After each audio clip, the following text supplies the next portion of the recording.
अशा प्रकारे अर्जुन द्विधा मनस्थितीत होता. आता श्रीकृष्ण त्याचे मित्र किंवा सखा राहिले नव्हते, तर ते त्याचे गुरु झाले होते. हे स्वतःच म्हणणं खरं समजण्याचा जो आजार होता तो श्रीकृष्णांनी कसा बरा केला हे आता आपण पाहणार आहोत.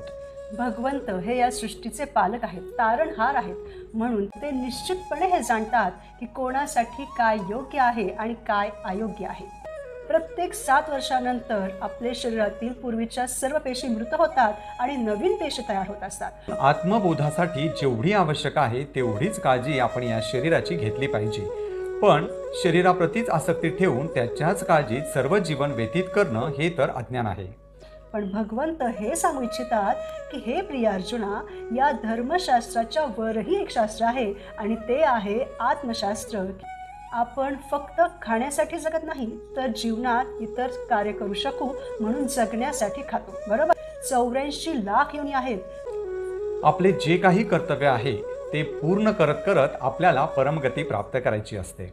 या पंचतत्वांपासून बनते, तर मन, बुद्धी, अहंकारापासून आपले सूक्ष्म शरीर बनत असते. जड प्रकृती, आत्मा आणि परमात्मा याबद्दलचे ज्ञान हे अत्यंत महत्त्वपूर्ण आहे. पण भगवंत अर्जुनाच्या माध्यमातून हे ज्ञान सर्व संसाराला देऊ इच्छित होते. तर प्रेक्षक हो, जीवनात आनंदी राहण्यासाठी